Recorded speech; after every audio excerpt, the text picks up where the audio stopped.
A verdade é essa. A gente sempre prefere acreditar que a gente está do lado certo da história, que a gente é uma boa pessoa, alguém justo, alguém sensato, alguém decente. Só que, vejam, se tem algo que a filosofia ensina e a vida confirma, se a gente olhar com mais honestidade e cuidado para ela, é que essa história de pessoas boas e más, essa classificação lá e cá, e a gente sempre do lado das pessoas boas, é claro.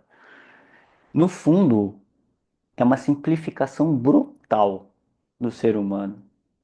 É uma grande defesa de ego, defesa dos meus interesses pessoais. Por mais que eu coloque nomes bonitos e mil justificativas para eles, é uma defesa do meu ego e dos meus interesses mais íntimos, do meu modo de pensar, de agir, dos que são próximos a mim. Hum? Todo mundo gosta de se intitular assim, como alguém bom em sua natureza. E aí, a gente automaticamente elege alguns outros como maus, pessoas ruins. Mas a realidade é uma zona muito mais cinzenta do que ela aparenta ser. Vamos lá, vamos lá. Talvez você já tenha ouvido falar do famoso dilema do bonde. Aparece muito em livros de filosofia e psicologia social. Para aqueles que não sabem do que se trata, eu explico com calma. Imagina que você visualiza ali um trilho de trem, certo? E um bonde, ou um trem, vindo nesse trilho, vindo de forma desgovernada, sem freio, em alta velocidade nesse trilho. No caminho do bonde, estão amarradas, estão presas ali 5 pessoas, que elas não conseguem sair daquele trilho, de jeito nenhum. Então o bonde está vindo, tem amarradas ali 5 pessoas no trilho que não conseguem sair. E você está perto dali, em uma cabine de comando. Você tem uma alavanca na mão que direciona esse bonde, esse trem. Se você não puxar a alavanca, se você não fizer nada, deixar a alavanca como tá, o bonde vai seguir nesse trilho e passar por cima dessas 5 pessoas. Se você puxa a alavanca, vejam só, o bonde muda de trilho antes de atingir essas pessoas. Ele vai para um trilho paralelo. Então, em vez de seguir reto, ele vai, sei lá, para a esquerda. Tem uma bifurcação ali e ele entra num trilho paralelo se você puxa a alavanca. Então, o bonde muda de trilho antes de atingir essas pessoas e vai para um trilho paralelo. Só que nesse trilho paralelo, então as 5 pessoas são salvas, evidentemente, mas nesse trilho paralelo acontece que tem uma pessoa lá. Tem um cara lá, sei lá, tá limpando o trilho, né? Um funcionário fazendo a manutenção, porque o trilho, digamos que não era para ser usado, então o cara tá lá limpando.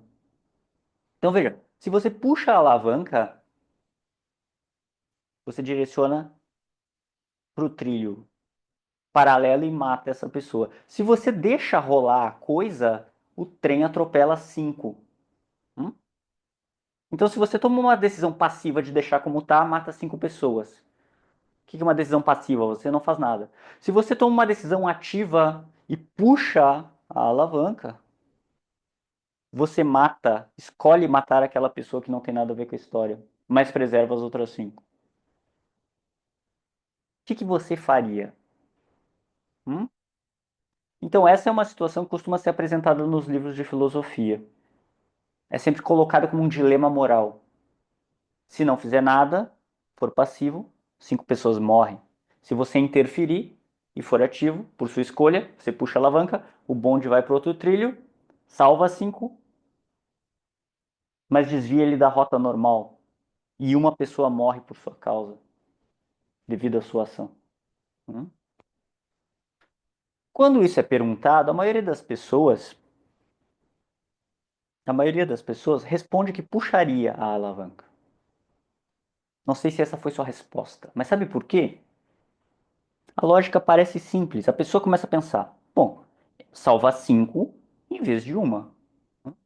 Algumas pessoas respondem o contrário, mas é a minoria. e respondem que não puxariam a alavanca, deixariam o trem seguir o seu destino ali onde está as 5 pessoas, porque elas não querem se envolver, né? Elas não querem chamar a responsabilidade ativa de desviar esse trem. Como quem diz, não é comigo. Algumas pessoas respondem isso. Deixa as coisas como estão, azar. Mas a maioria diz, eu resolvo. Eu salvo 5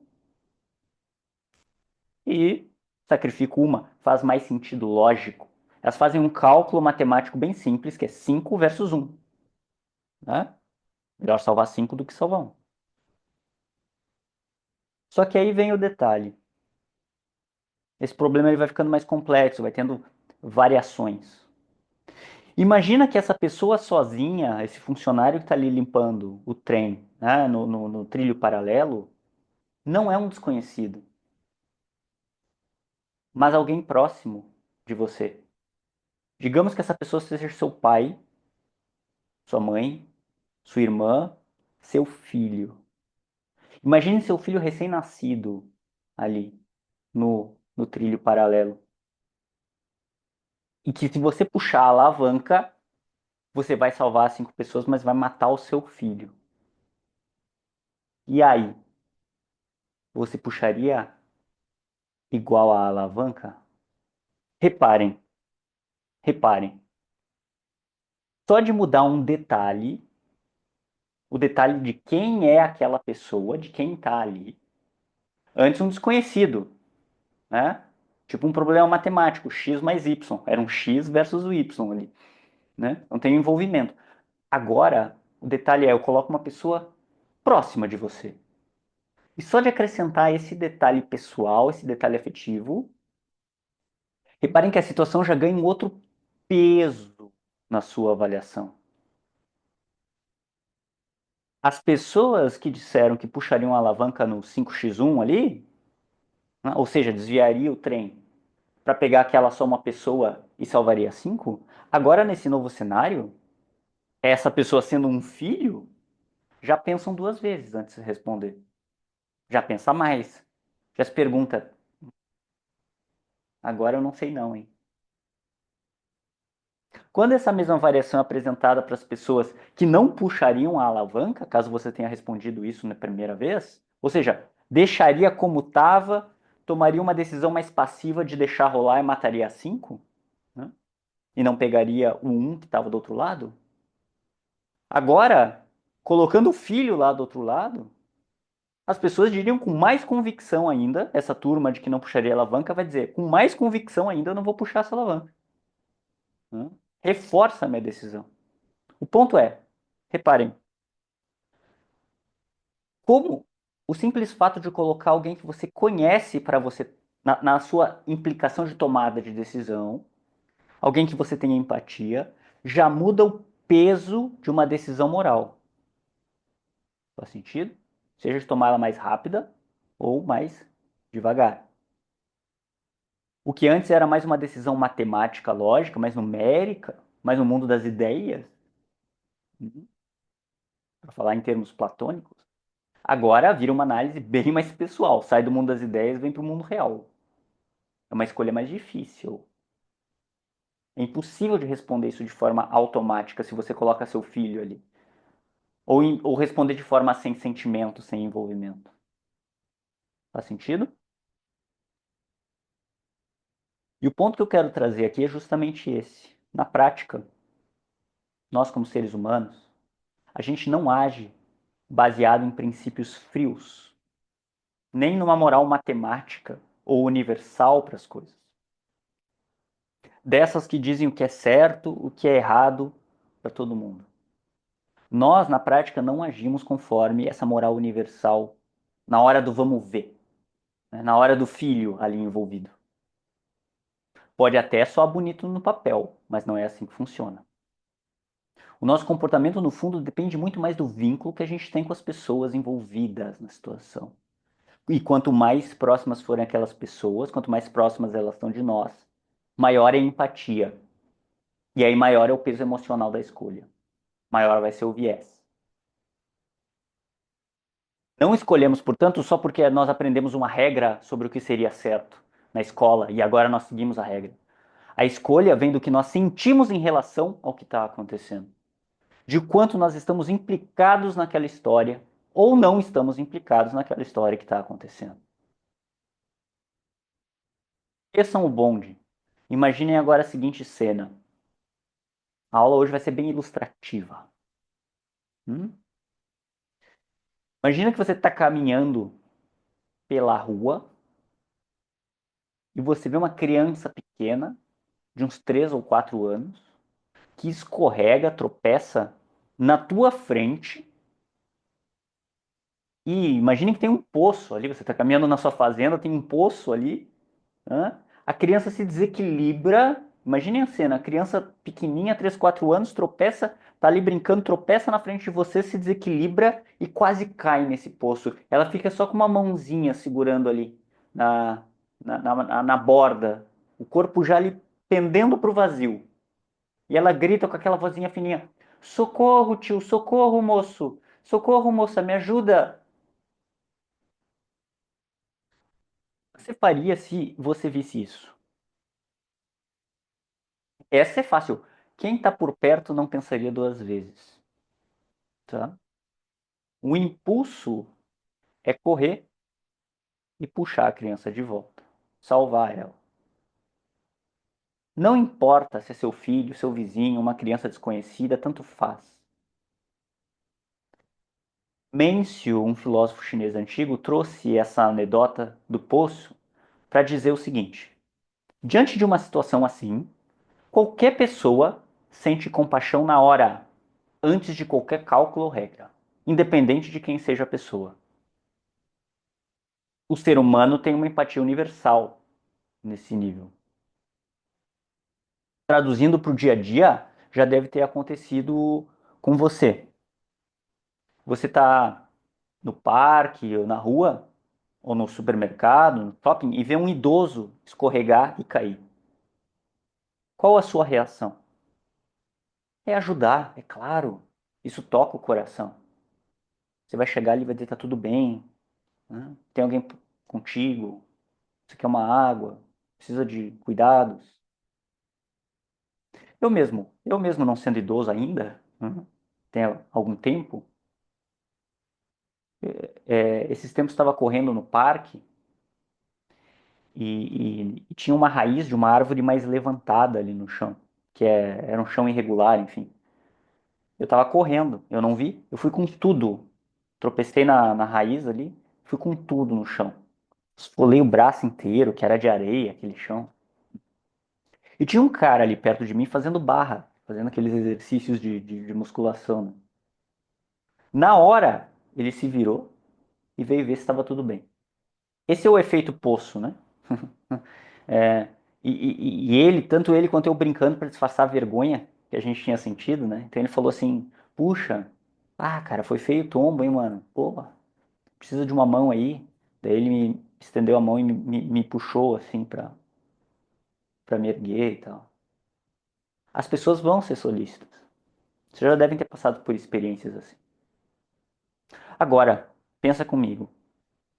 Todo dia, em algum lugar do mundo, não tem crianças caindo no poço, mas tem crianças morrendo de fome. Tem pessoas vivendo em guerra, sofrimento, tragédia. E na maior parte do tempo a gente vê essas notícias passando no jornal só como um número. Centenas de mortos, crianças em situações de fome. E às vezes não precisa ser nem no jornal, não precisa ser tão distante assim. Na nossa própria cidade ou no nosso próprio bairro.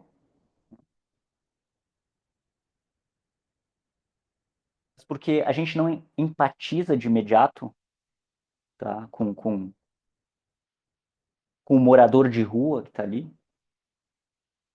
Por quê? Por que a gente não empatiza com ele como empatiza com alguém que cai na nossa frente no parque? É porque no parque, quando alguém tropeça e cai, a cena ela meio que acontece de repente ali na sua frente. É algo inesperado, tem uma surpresa, tem uma urgência que quase te chama pessoalmente para agir, né? Que nem a anedota do poço. Não dá tempo do cérebro racionalizar, filtrar ou se acostumar com aquilo. Já no caso do morador de rua, Não é que nós não tenhamos compaixão.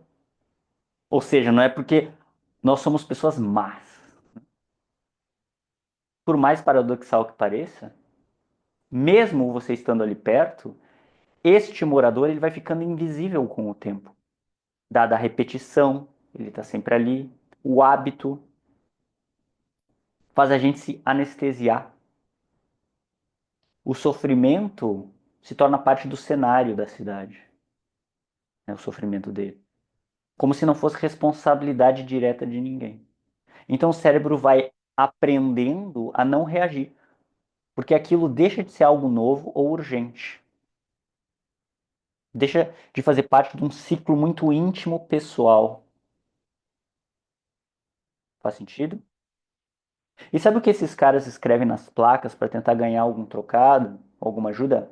Algo do tipo: ajude com o material escolar da minha filha, falta leite para o meu filho. Coisas assim, né? Meu nome é Roberto, muito prazer. Escrito, né? São estratégias de tentar fazer você empatizar, deles saírem da paisagem e se tornarem alguém, né? Empatizar como? Fazendo nós se aproximarmos deles, sabendo quem eles são. A verdade é que quando a situação é distante emocionalmente ou anônima, que dá no mesmo, ela não gera empatia. A gente não se identifica, a gente não se projeta ali. Hum? Agora, experimenta assistir uma reportagem que conta a história de uma criança específica, que tem o que chama hoje em dia de storytelling, né? Então mostra a casa dela, mostra o rosto, conta o nome. Essa menina se chama Júlia. Mostra a mãe da Júlia chorando, os colegas da Júlia de escola dizendo que sentem a falta da Júlia no dia a dia. E a Júlia está doente, com câncer no hospital. Mas a mãe não tem dinheiro para o tratamento da Júlia, que está ali acamada, e mostra a Júlia na cama. A reportagem foca num brinquedo da Júlia, já gasto e velho, filma aquele brinquedo.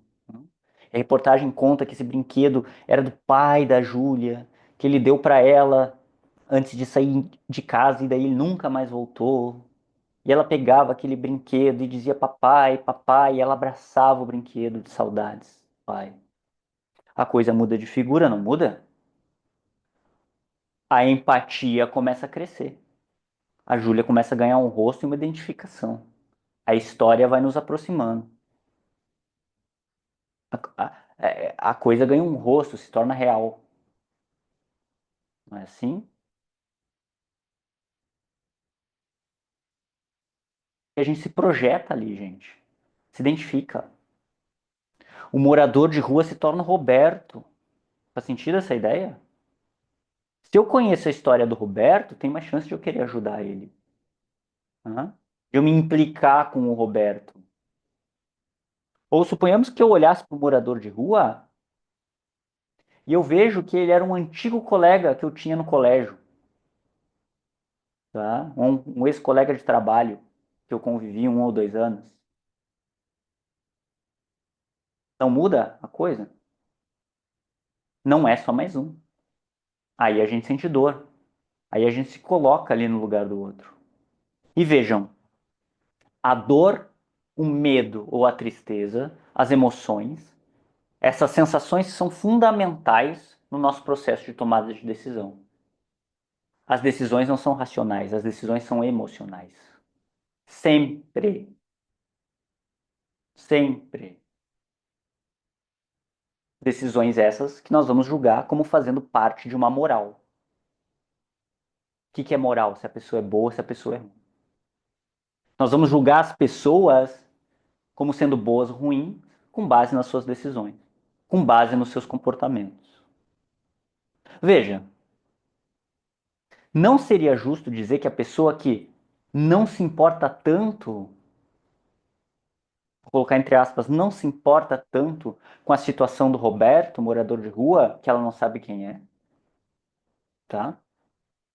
Mora no bairro próximo do dela, ela passa de carro por ali de vez em quando. Não seria justo dizer que essa pessoa é uma pessoa ruim ou má, porque ela está mais preocupada com o cachorro de rua do prédio dela. que foi abandonado. Cachorrinho esse que ela escuta o choro todas as manhãs. O cachorrinho ali com a patinha quebrada para cima e chorava. E ela escuta. E ela vê. Essa pessoa não é moralmente ruim por não dar atenção para o Roberto ou enviar um dinheiro através de uma ONG para as crianças que estão sofrendo com a guerra na Síria. Essa pessoa, ela não é sem coração, egoísta, malvada. Acontece que o cachorrinho tem mais história e proximidade afetiva dela do que o Roberto, ou do que a criança na Síria, ou do que as centenas de crianças que estão em situações de necessidade, ou pessoas que ela nunca conheceu de fato. Não faz parte do meu mundo real isso tudo. Faz sentido? A empatia, ela é como se fosse. é, Tem um raio de ação bem limitado dentro de uma bolha. É 2 metros para a direita, para a esquerda, para cima e para baixo. Né? E no fundo, é isso que move a maioria das nossas escolhas ditas morais. Não é uma regra abstrata, uma moral externa que diz o que fazer. É o quanto a situação nos toca, o quanto a gente consegue se projetar no lugar do outro. Só que esse outro tem que estar próximo para a gente conseguir se projetar ali. Hã? Porque o quanto nós conseguimos nos colocar no lugar do outro tem a ver com um grau de proximidade. Com quanto eu enxergo e sei da história daquela pessoa. Faz sentido? E é aí que começa o problema da gente julgar os outros a partir de uma moral. Se são pessoas boas ou não são boas. Porque vejam, a empatia é uma coisa maravilhosa, mas é parcial. Você se comove com quem você conhece, com quem você ama, com quem você vive no seu círculo. Mas esse mesmo impulso de proteger quem é seu, da tua tribo, deixa de fora, faz você ser indiferente ao sofrimento de quem não é da sua tribo, dos que não são seus. E na prática, hoje em dia, é só olhar ao redor para ver como a sociedade é formada por uma enormidade de grupos e tribos que se cruzam por aí. É muita gente, é muita tribo, caminhando, se chocando, certo? Diferentes tribos e tipos se cruzam, com gostos diferentes, com interesses diferentes, com identidades totalmente distintas, né? Então tem gente que se reúne pelo trabalho, tem gente que se reúne pela religião, outros pelo time de futebol, outros pelo esporte, da tênis, outros pela música, outros pela política, outros por proximidade, tipo o bairro que mora, outros por faixa etária, outros por condição social. O clube da academia, tem um clube da corrida, pelo hobby específico que a pessoa faz, o clube do beach tênis, a tribo do beach tênis, a tribo do saudável, né? E cada tribo, cada grupo, acaba criando seu próprio dialeto e sua própria norma, seu próprio jeito de ser e pensar e se comportar. E dentro desses espaços, dentro de uma tribo, todo mundo, reparem, todo mundo desenvolve um senso de pertencimento, uma noção interna do que naquele grupo é certo ou errado. Tem regras específicas para cada tribo, que parece natural para quem está ali dentro, parece o certo. E eu vou me adequando a esse espaço, a essas regras, porque eu quero pertencer a esse grupo. É natural do ser humano isso. Hum? Por exemplo, para a tribo da academia, pode ser quase uma heresia dormir até o meio-dia e não ter ido treinar às 5 da manhã pernas, ou glúteos, ou sei lá o que for no dia, né? Matei o treino, ou tô uma semana sem treinar. Hum? Pode ser uma heresia a pessoa não ter um pote de proteína sintética em casa. Como assim tu não suplementa? Hum? Ou como assim tu comer um chocolate cheio de açúcar de sobremesa no restaurante? Hã? Era ao menos não sei quantos por cento de cacau, né? Dose. Quer dizer, imagina inflamar o corpo comendo porcaria. É uma heresia. É não cuidar de si. É um pecador dentro daquele grupo. Já pro time, pro grupo, pra tribo do churrasco de domingo, a coisa muda completamente. Pecado é tu tirar fora a gordurinha da carne, gordurinha da picanha. Hã? Pecado é tu recusar aquela cervejinha gelada na rodada. O cara chegar e dizer: hoje eu vou ficar só na aguinha mineral, pessoal. Hã? Poderia botar essa berinjela na churrasqueira pra mim? Isso seria uma heresia dentro desse grupo, né? Vira até motivo de piada nesse grupo. Pô, Paulão é só berinjela. Aham. Não vai ficar legal. Já pra tribo que frequenta igreja, por exemplo, falar palavrão, como o pessoal do futebol lá, do churrasco que vê futebol, o pessoal do churrasco vê futebol, tá? Às 4 da tarde lá, vê o Flamengo. Só que quando eles veem futebol, eles falam palavrão. Eles xingam o juiz, a mãe do juiz, todo mundo. Manda todo mundo para aquele lugar. Isso para o grupo da igreja é visto como moralmente errado para as senhoras que estão ali. Elas vão dizer, nossa, são todos bocas sujas. Agora imagina se no grupo do churrasco, ao reclamar de um jogador do time que, sei lá, perdeu um pênalti, o Paulão dissesse, olha, que equivocado essa jogada. Eu gostaria que esse jogador ele revisasse as suas condutas esportivas. Aí ele vai virar mais piada ainda dentro daquela tribo, né? O Paulão da Berinjela, coitado. Ele ia ter que pagar anos de terapia para se recuperar do bullying que ele ia sofrer ali no.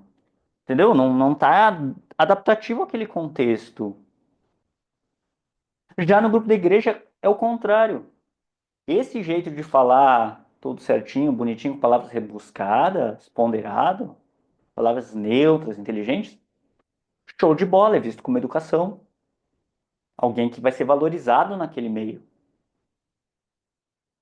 Se você souber algumas palavras em latim, melhor ainda, na hora da pregação.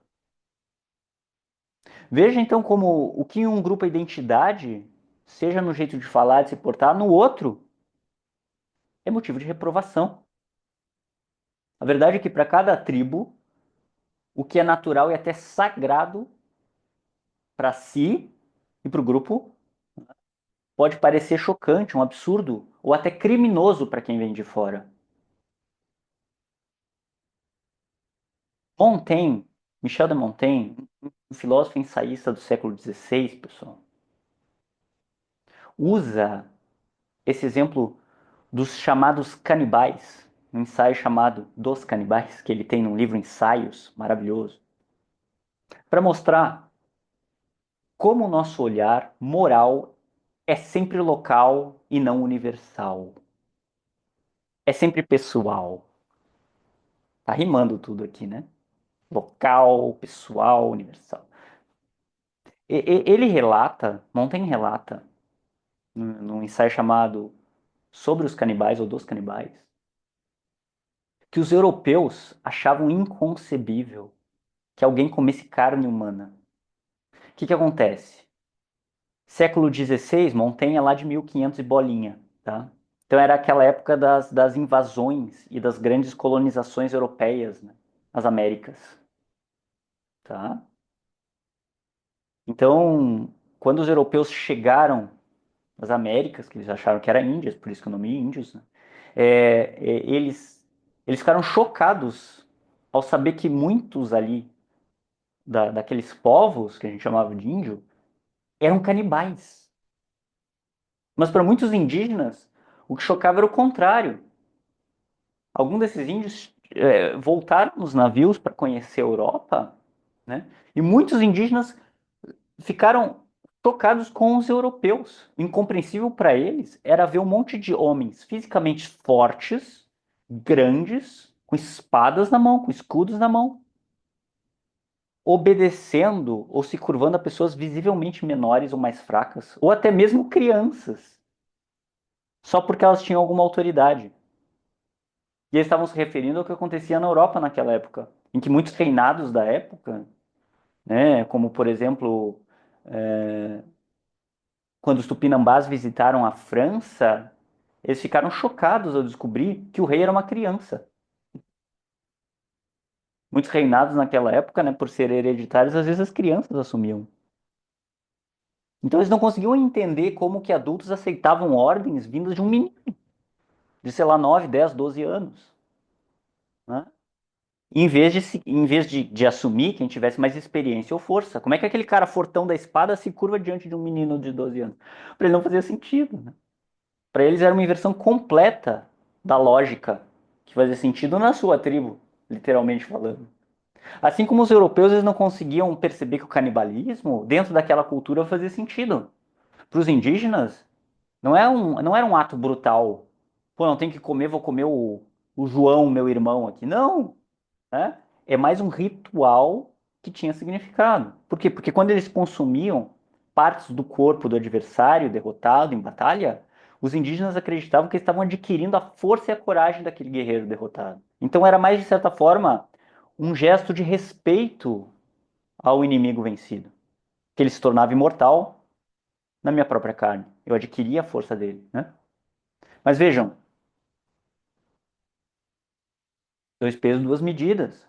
No fundo, o que Montaigne está dizendo é um ensaio interessantíssimo porque ele nos convida a gente a perceber que os nossos julgamentos morais, dizem mais do que somos do que sobre quem julgamos, diz ele. O diferente sempre vai parecer primeiro como uma espécie de desvio ao nosso olhar, porque a gente não está acostumado. Só porque a gente olha a partir do nosso próprio centro. É isso que ele diz no ensaio com uma frase muito bonita. Ele diz: cada um chama de barbárie aquilo que não é de seu costume. Cada um chama de barbárie aquilo que não é de seu costume.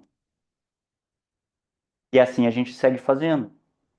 O problema no nosso mundo moderno não é existir distintas e várias tribos, porque tem muita gente. São milhões, bilhões de pessoas, vão ter milhares de tribos. O mundo é grande, populoso. O problema é se cada tribo achar que tem razão. Achar que a sua é a certa. Por quê? Porque vive aquilo como certo, né? Como ético, como que faz parte da sua realidade. Se ela achar que os outros também têm que se comportar segundo a sua ética e a sua moral, aí que está o problema.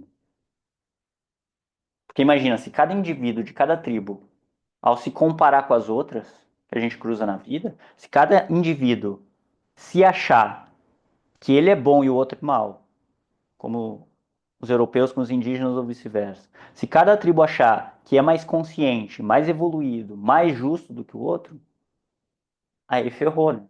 É uma verdadeira guerra de egos. E é o que acontece. Né? Tias da igreja, muitas vezes elas são vistas como aquelas velhinhas caretas, né, frente ao pessoal da academia. Mas para as tias da academia, aqueles caras fortões, cheios de tatuagem no braço, são, sei lá, estão com o diabo no corpo. São jovens completamente assim, pervertidos, irresponsáveis. Né? E aí fica cada um achando que o seu jeito, a sua ética e a sua moral é que está certa. A costura que a gente começa a fazer aqui é a seguinte: a provocação. E se eu dissesse para vocês que essa sensação de certo moralmente é uma ilusão?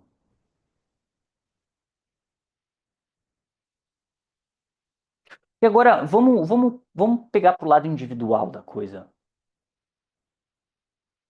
Todos nós, no nosso íntimo, nos julgamos bons. A gente acha que tem bons motivos para fazer o que a gente faz. Não é assim?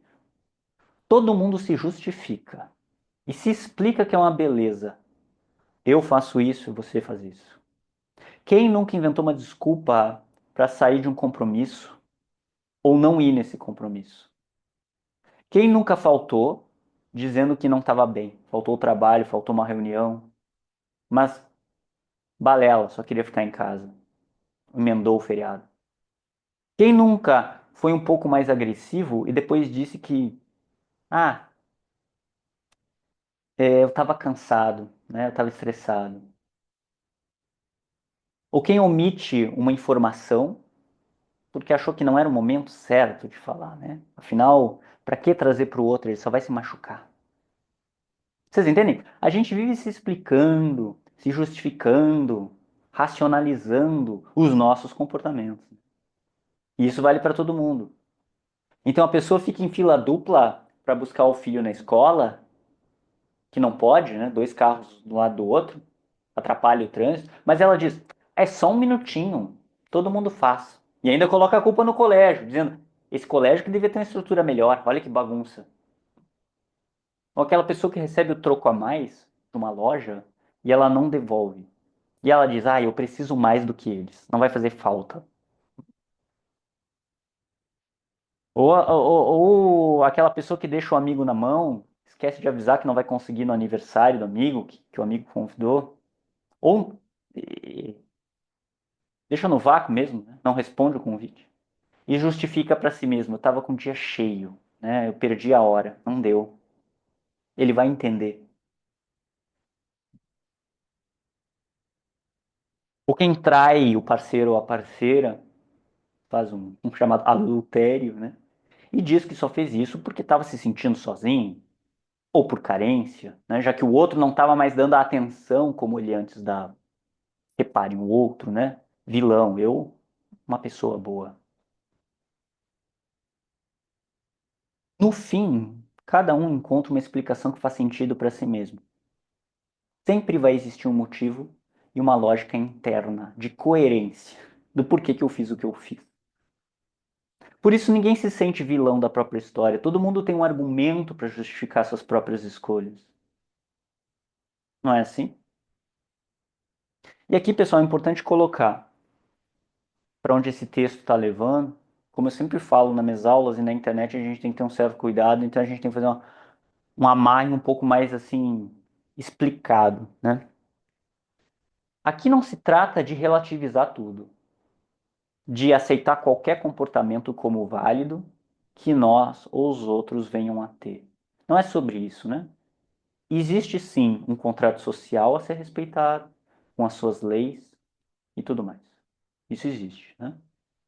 Isso protege o bem comum e os cidadãos.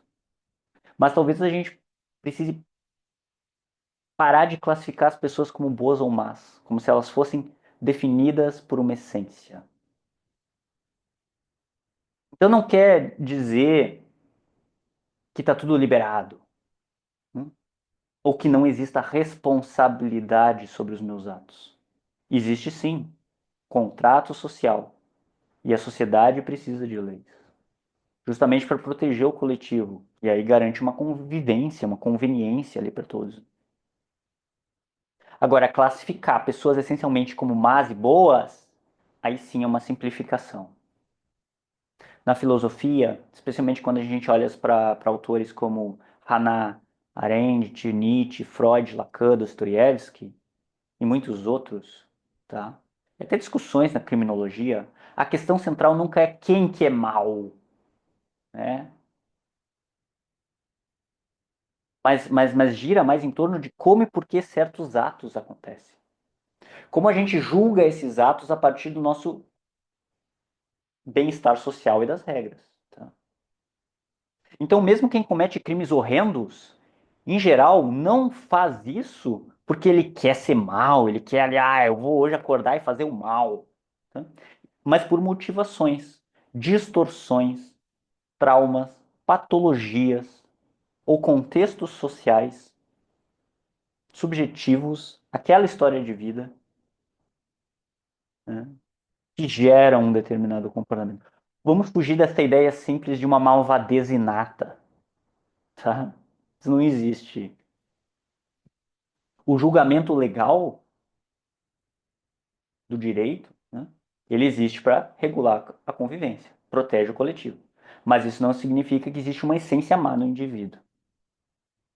A Hannah Arendt, por exemplo, quando ela fala em banalidade do mal, ela mostra, né, no julgamento do Holocausto, ela mostra que as pessoas comuns são capazes de atos terríveis sem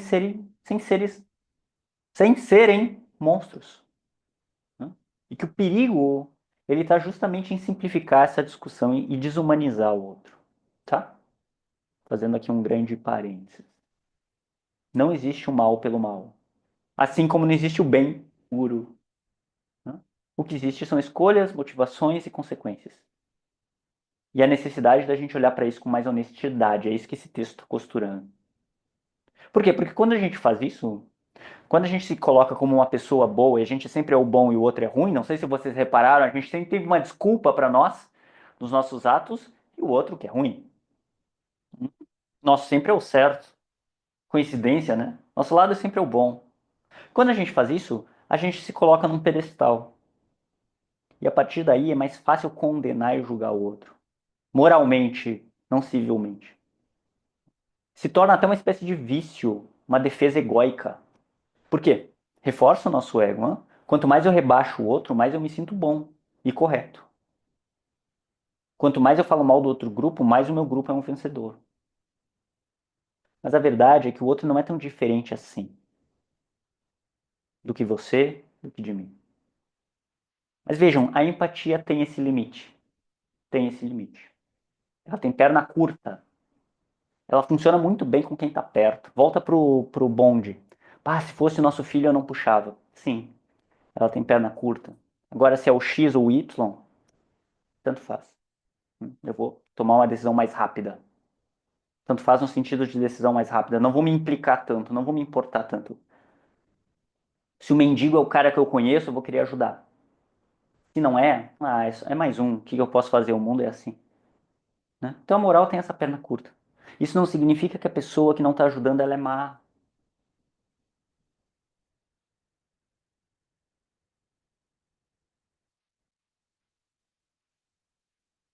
Certo?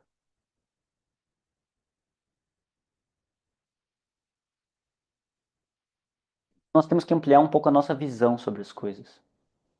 E isso passa por a gente começar a olhar para si. E quando eu digo olhar para si, é um convite, não é um convite moralizante. Né? Do tipo, ai, vamos tentar ser melhores pessoas e começar a ajudar os mendigos que a gente não conhece. E isso seria cair no que eu estou dizendo que na prática não funciona. Nós não somos, não existe uma moral universal nesse sentido. Não estou dizendo para você rever as suas ações e começar a fazer o que é certo, fazer o bem. Né? Reparem, quando eu digo olhar para si, é reconhecer de que você é assim e eu sou assim. Que em você existem medos, contradições, pequenas desonestidades, pequenas incoerências, né? Que você esconde lá no seu íntimo, da fila dupla do carro, sabe? Reconhecer em si mesmo seus próprios limites humanos. Admitir que você não está sempre certo. E eu também. Que nós não somos dono da razão universal, até porque isso não existe. Que na verdade, o que eu e você a gente tenta fazer é de acordo com os nossos próprios interesses. De quem a gente quer bem, é isso. E tudo bem ser assim. Se você admitir isso com um certo tom de honestidade e peso, que nós não somos essa bolachinha recheada do pacote que a gente acha que a gente é, a gente começa a entender que o outro também age assim. Não por ser mal, mas porque é humano, como eu e você. Vejam, é claro que o macaco vai preferir eleger o presidente que promete plantar mais bananeira, assim como o peixe vai querer votar e eleger quem defende a criação de mais rios. É óbvio. No final das contas, cada um vai puxar o saco pro seu lado ali. Brasa pro seu assado. Quem que tá certo? Quem que é o bom e o mal da história? A gente vai escolher acreditar e vai se convencer de que a gente tá certo dentro do que é mais favorável pra gente. Por que que a gente não faria isso? É óbvio. A psique humana funciona assim. Favorável a nós e a nossa tribo. As nossas pessoas próximas que a gente quer proteger porque a gente quer bem. Né? Aquelas às quais a gente tem a tal da empatia, que é a perna curta. Um raio de alcance curto. Né? Dentro da nossa lógica, a gente vai estar sempre tomando decisões geniais, boas, certas, né? Como é que os outros não conseguem ver isso, hein? Poxa, eu fico chocado. Como é que os outros não conseguem ver que eu tô certo e eles estão errados? É difícil, né? Não é assim que a gente pensa no nosso íntimo? Época de eleição, aquela coisa toda. A maturidade, o estudo da psicologia e da filosofia vai nos dando esse aprofundamento de uma maturidade que não vem de tentar ser a melhor versão de nós mesmos e fazer o bem. Vem da gente parar de achar que a gente é melhor que os outros, tá? Que a gente é bom e os outros são ruins. Sair desse modo automático de apontar para as ações dos outros com o dedinho, assim, como se fosse um sinal de inferioridade moral, né? Julgando, apontando. Porque, de novo, criticar, apontar o dedo, julgar, rebaixar o outro é uma defesa de ego. Eu diminuo o outro, eu me elevo. Eu valido o meu grupo. Aí vai, só que daí vira disputa de colégio, né? Quinta série. Requer uma certa maturidade aceitar isso. Que dói na alma dizer eu não sou tão bom assim.